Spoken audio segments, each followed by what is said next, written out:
Hey, everybody. Thank you very much for being here for the Cali Current Podcast. We do appreciate your time. And this is your host, Ish. And your host, Grimace. Hope everybody's doing great. Thank you very much for being here. Today, we're going to talk about something very important. Actually, everybody can relate to this topic relating to time. Is time linear? Is time a construct? Is time of importance? Because clearly, we all wish we had enough hours in a day, but we don't really have enough time for anything. So, what do you guys think? What do you think? Well, as we're talking about, is time doesn't really exist, or we're just living by the clock.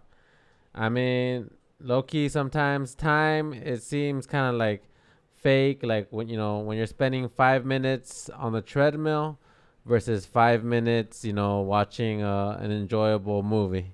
It Uh, comes if it moves very differently. It's not the same pace.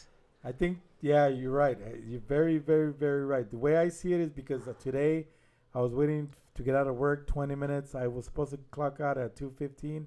Well, that's when all the kids left because I work, with children. And technically, they told me that that's the time they left. And I was just counting down the seconds until those 20 minutes were up. And those 5 minutes took like an hour in my mind. And I'm like, oh, man, what's happening? Why are these 5 minutes taking forever? Yeah, I mean, like even it says that even Einstein said like time is relative. So like they say physicists argue that time doesn't flow, we just perceive it that way. So I mean, with that being said, it's like yeah, like if you're doing something and you enjoy doing, time just flies by. If you're watching a good movie, if you're a gamer and you're playing video games, like before I was more of an avid gamer. I would play a game for like hours on end. So it's like every minute was just flying by. Versus when you're not really enjoying the moment, the time, every minute, like you're saying, like, when are they gonna, when I'm gonna be able to clock out of the job or of the grind. Yeah. It is like a different. Or when I was like when I was more of an office job, like I would just like see like, oh man, okay, a quarter of the hour is done. Okay, the second quarter of the hour, like you're more stuck. It moves by slower. So I think it is. I always hear like time is man made. It's not a real thing. But I mean, obviously, we need to live by the rules of time. Because if everything happened at the same time, then we'd be, getting run over by like a dinosaur stepping on us or something. Yeah, so I mean, I'm obsessed with time. I mean, I've always been obsessed with time. I think in college when I first started learning digital photography, when Photoshop was the newest thing, and I sort of didn't want to conform to it. I mean, yeah, I always, like I said, was obsessed with time. I hardly had time back then to do everything that I wanted, even though I was a photo editor of my college newspaper and magazine. But I did something digitally when I was still taking that class back then, Photoshop, whatever, I don't know. And my point is that I said something where to the effect of don't let time pass you by or something like that, something of that nature. Time flies or something like that. So for me, time, I've been obsessed with time.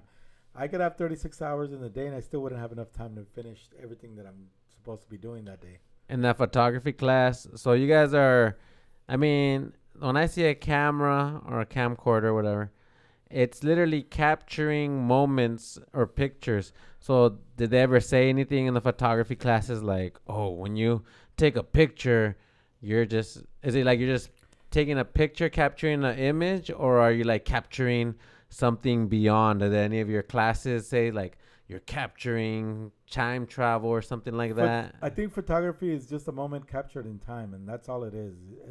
I mean, the way I see it, I don't feel in my opinion, that time is linear. I feel that we could possibly travel back into time. I don't know if we could travel into the future because the future is not known yet, and that's the way I see it. Because the way I see it, I sort of do believe of how time isn't linear, like in Back to the Future movies. Where yeah, if you do something to screw up the future, that ripple effect can change the future to that extreme if you do something that's going to affect that future. But at the same time, that future can be changed if I don't know, do something different, whereas to could change the future as well. It's like, I would assume, going to a pond, throwing a big rock, and it makes a big ripple, and it's gonna go all the way through a certain amount of the lake or whatever the case is, the water, and then you throw a small pebble or something, and it's gonna make a small ripple. So it just depends. The way I see it, time is important. Time is man-made, yes, but I don't think we have enough of it no matter what. Because I could have a million things to do in one day, and then I'm probably going to get to half of that. But the thing is, you have to learn how to prioritize it. I mean, as far as part of the time travel thing you're talking about, I mean, no one really knows. I mean, they could proclaim if you go, you're saying time is not on a plane. Then if you go to the back, then you can also go to the future. And then, I mean, you're saying it's not yet. Like, what if you do this and does it charge a ripple effect? I think then you could also argue it goes to different time planes. Like, say you make a decision to do that or whatever. You go back into time and then you do make a change. Then I think that same original future is still going to be there. But now, if you make that other change, now that's a different road to a slightly different future, or that's just a different take on it as far as time. But no one really knows, is it just one time thing, or it's like maybe then it veers off to a different time plane where it's like all the same but just slightly different from that one decision. So I mean, no one really knows, but those are different options.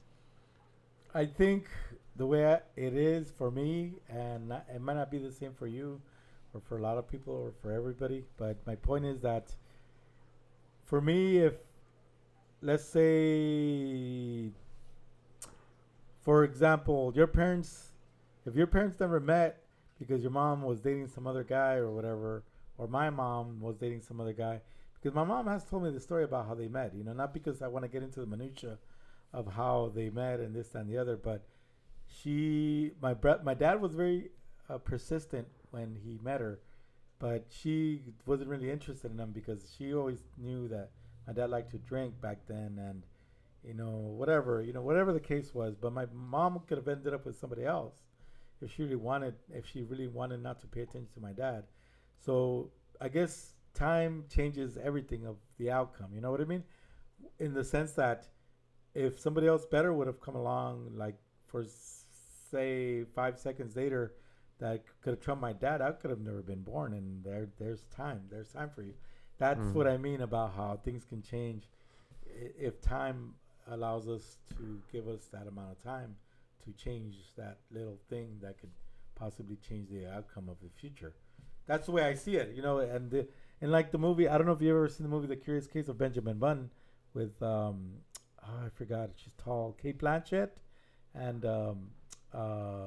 Brad Pitt. It's a really good movie because honestly, everything that happens in that certain amount of time, that the window was so small for it to happen, things happen. And we're going to get into that. That's our second thing of talking about besides time, as to are we in control of everything that we do? Because in reality, I don't think we are. I think everything for what we go through sort of preordained in everybody's lives. I mean, that's something else. But in reality, I don't think that we can ever change time. We could have 72 hours in a day, and I don't think it would still be enough time for us to do everything that we want to do in that one day, span of a day, because you say it doesn't exist, right? Well, technically it does, because a day here on Earth is 24 hours, and it's going to be morning within 24 hours, and that's why some man invented time. Well, yeah, see, that's man. It's like 24 hours is here on Earth.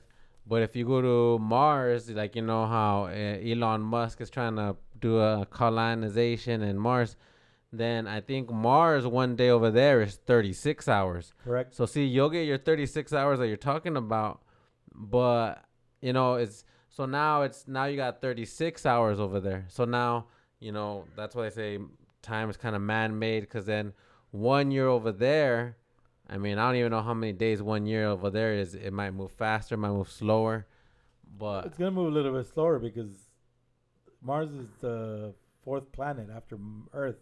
So that means it's gonna take longer for it to do a full revolution around the sun.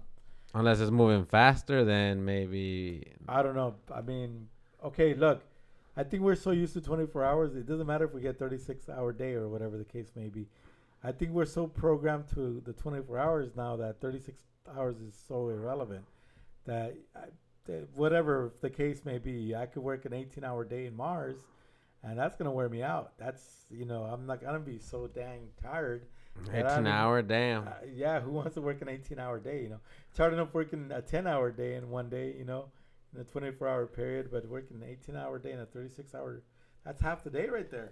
I mean, who knows? Maybe on a different planet, maybe you got more energy to go to 36 hours versus 24. Well, I mean, well, it is a planet that is not habitated by technically quote unquote intelligent beings, but at the same time, it's like, well, there's no oxygen, so what are you gonna do within those 36 hours? You can't work unless it's gonna be like that movie Total Recall, where everything's all oxygenated and enclosed, stuff like that. I believe that one day, yeah, we're gonna live on Mars. It's not gonna be on my on my is that how you say it, generation? No, Yeah, in your generation. yeah, it's not gonna be in my generation. I'm sure it's gonna happen in my nephews. I don't have any kids, so my nephew's generations, but that's maybe yet to be seen. And then they say it's relative. Like they say how when you're younger, time goes by slower. Like you're waiting, versus when you're older. Like, oh man, 3 weeks went by like that. I think the difference is too is that at the beginning, like when you're the Earth is literally spinning faster and faster as it's like a fast moving ball as it rolls along. So that's why that I think that also plays into it is, it's spinning faster. So by the time you're 4 years old versus when you're 34 years old, this big rock, we call Earth, the thing is already picked up way more speed than before. So I think it's relative and it's also an actual physical thing. Like, if the Earth is actually spinning faster and faster. So like in the movie Interstellar, where he's leaving and he goes into a black hole, eventually he crosses I don't know how many galaxies through that wormhole, and he gets to whatever that planet where it's all water, and then he ends up going into the black hole, and he comes back to Earth because for him it was an hour, but on Earth it was what, 10, 20, 30 years. And now his daughter's like 80 and he's still the same age, or he's probably a year older or whatever the case may be. I mean, I don't know what to do. I wouldn't want to live past 100 years. I don't even think I'm gonna live past 70, in my opinion. So I still have like 34 years left, maybe, possibly. But my point is that we could get all the time in the world. It doesn't mean that we're gonna structureize everything that we do, and we're gonna prioritize everything that we do.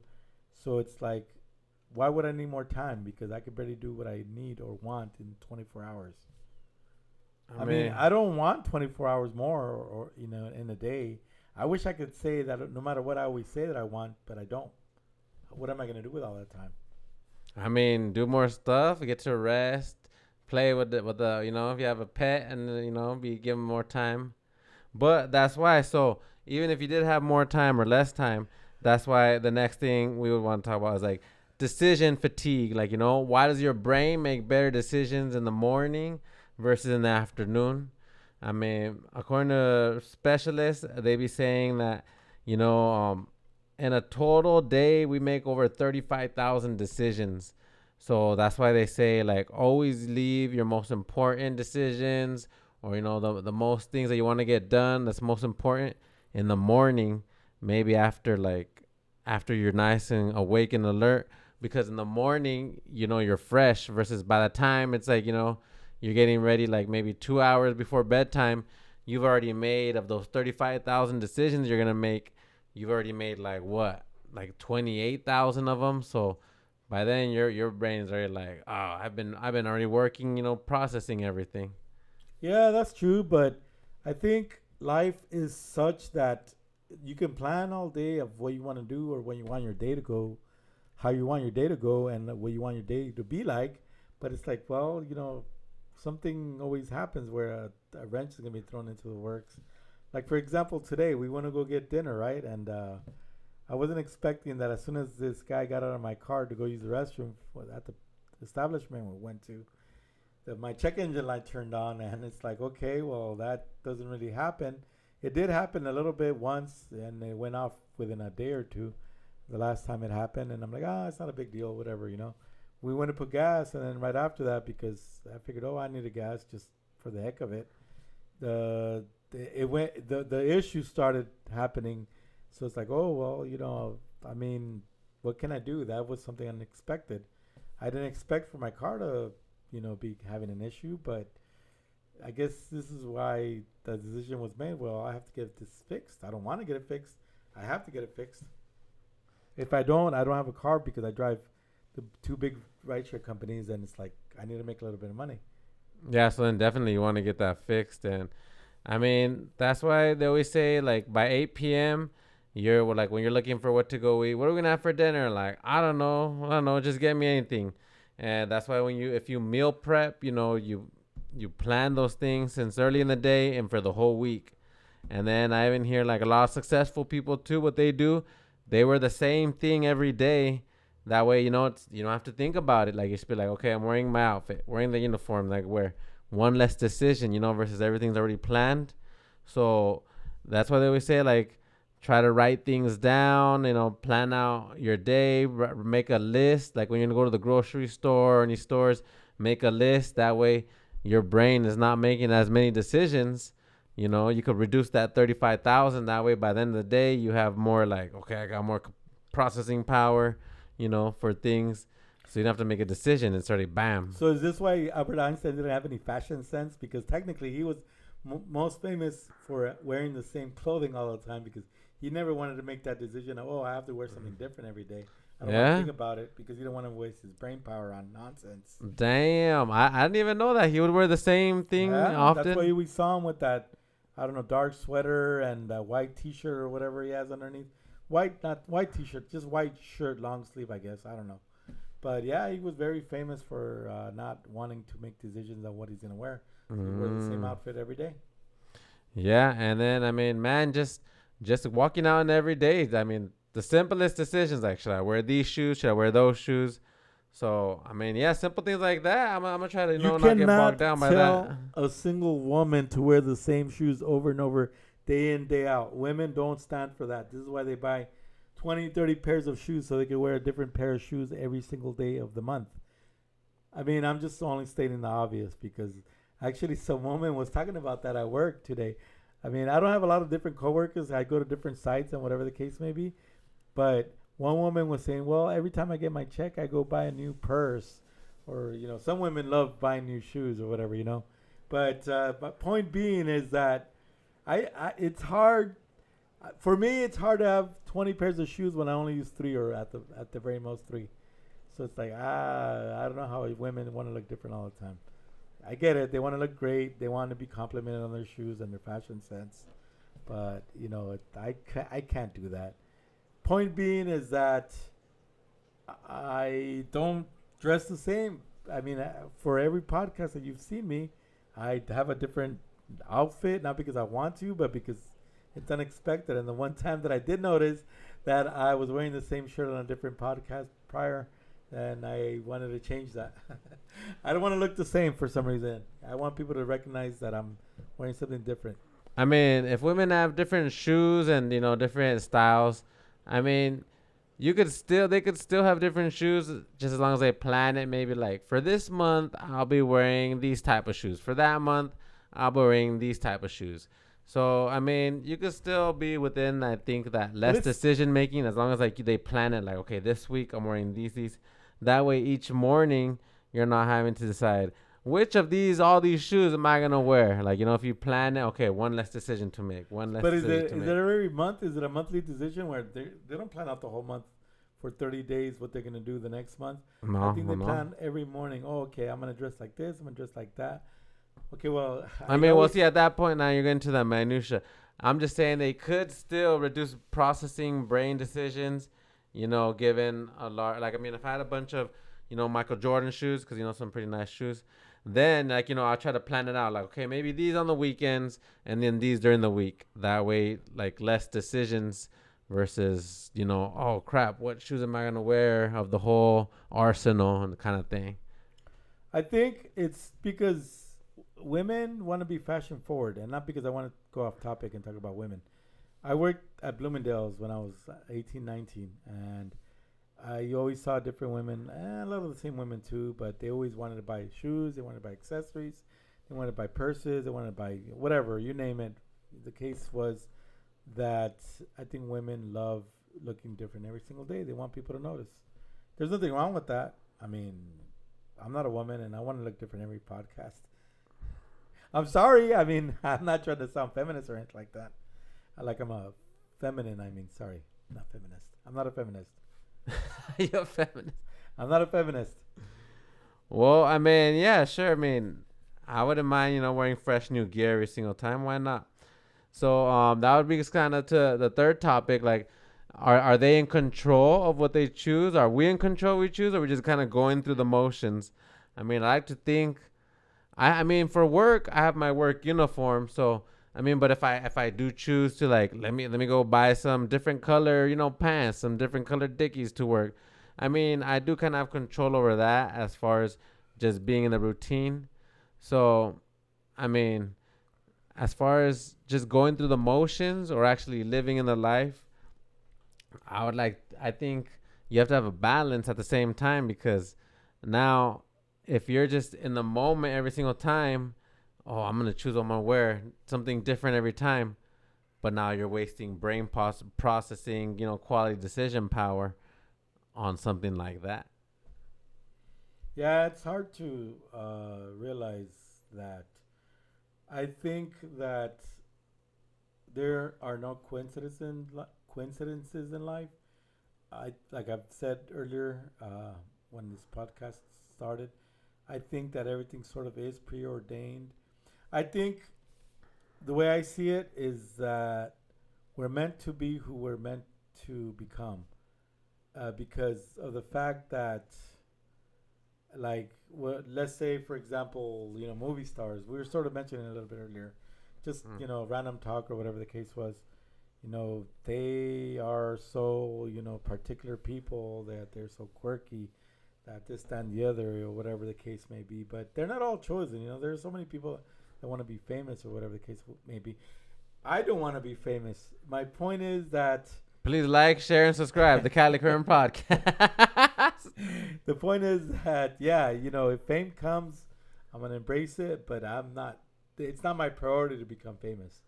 So I feel like, oh well, I never cared for fame, and I've always said before, I don't really care for money. I've been broke all my life. I'm already used to it.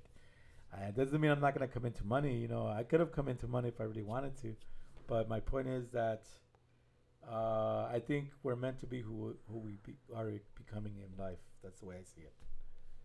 Yeah. We'll ultimately end up being. I mean, I would say the main thing too is we end up being who we're being. I mean, just by being natural, that's good.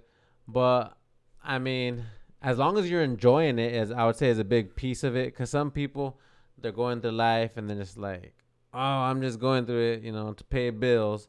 But another key thing to do is to live in the moment, like stop and smell the roses, as they say, because I mean, yeah, obviously, we're here by the constructs of working, paying taxes, for beneficial things, for nice roads, for first responders and whatnot. But at the same time, is you gotta enjoy what you're doing. You have to have a passion for it, like how you were saying before, that you had the photography thing, but then you kind of I was gonna touch on that. To put it shortly, I think we're all living in the Matrix, regardless. If anybody's not seen the Matrix, make sure you go watch it. Doesn't matter how old you are. It creates good examples of as to how we live our lives. That's why we say construct. Actually, we got that term out of that movie. Now everybody uses it. Point is, for me, that I'm not going through the motions. I know that I'm passionate about the podcast right now. Yeah, I was passionate about photography because when I was 14, I was younger. I was a different person. Maybe I was coming out of my shell. Now that I'm out of my shell, that didn't satisfy me anymore. Just to be a photographer, no matter what, I always hunger for more. That's the way I see it. For me, Well, yeah, I mean, living passionately is, yeah, you gotta want to strive more, strive for more, learn new things, be a lifelong learner is what I always hear, and yeah, I mean, people who who keep doing that, like you see all them rich billionaires, millionaires, they're still at it. A lot of them are still at it, trying to crank out more money, like and at that point, yeah, it is part of the money, but at the same time, I think it's just them wanting to strive more. I mean, yeah. But how much money do you really need if you're already a billionaire? How much more money do you really need? And not mhm. because look, yeah, I'm a poor person. I've always been poor. I've admitted it all my life. Doesn't matter. I'll probably be poor till the day I die, whenever that is. But how much more money Damn. do you need? What are you gonna do with all that money? You're gonna die anyways, right? We're all Yeah. gonna die. We all die. We all live. We all are born. We live our lives, and then we all die. With people aren't gonna take that money with them in the afterlife. If there is an afterlife, according to a lot of you that probably don't believe in it, but I do. I believe in it. I mean, I don't want to do a lot of things because I'm afraid that if I'm not a good person in this life, I'm gonna probably have a crappy afterlife or whatever the case may be. Yeah, like how you're saying, I think yeah, a lot of those rich millionaire billionaires, they're just it's not so much that they want more accumulation of wealth. I think they want the accumulation of wealth just for the accolade of it.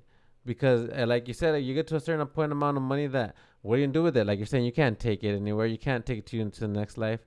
So But yeah, but it's like if they're not a philanthropist, what are they going to do with that money? Especially, what are they going to leave it to all their family members that they don't want to share with when they were alive? Or are they exactly. going to leave it to them when he's not there, or she's not there, or whatever the case is? And they usually don't because they've had such dedication to their work and probably their principles of work that those which are related to them family members, they probably like they usually have like bad relationships or stuff like that with them because because they're not to the same standards of them, what it took to get to them to that point.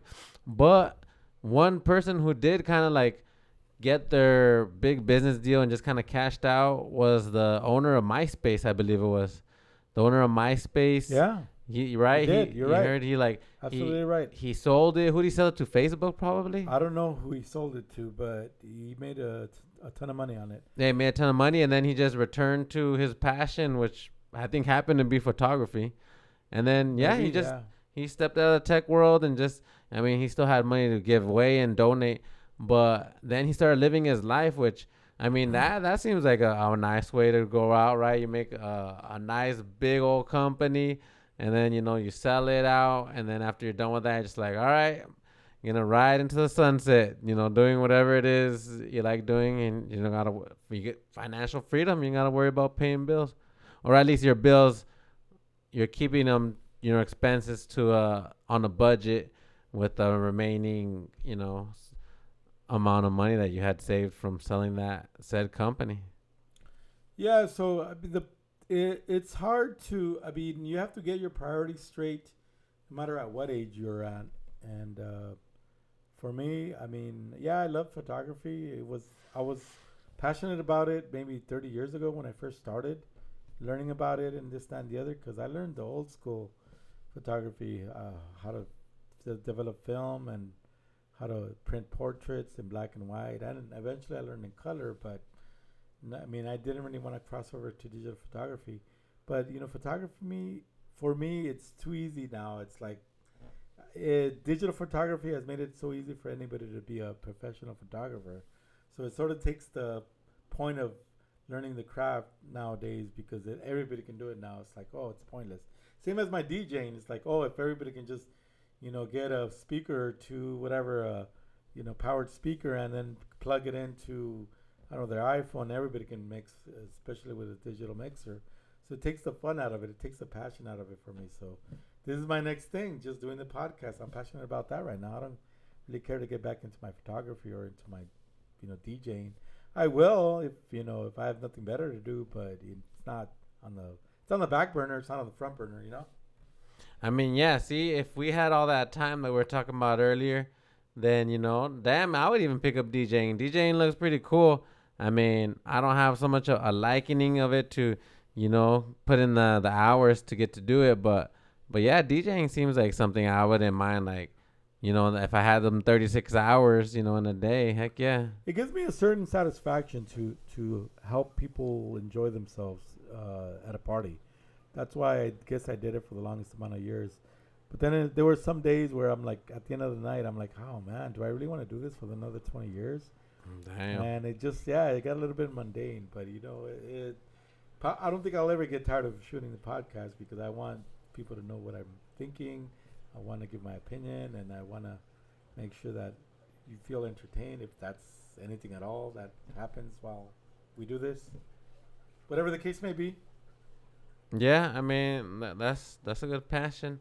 I mean, I don't think I'll ever get tired of talking. I mean, give my opinion. Sometimes I get tired of talking. I mean, towards the end of the day, after I made all them decisions throughout the day. Yeah.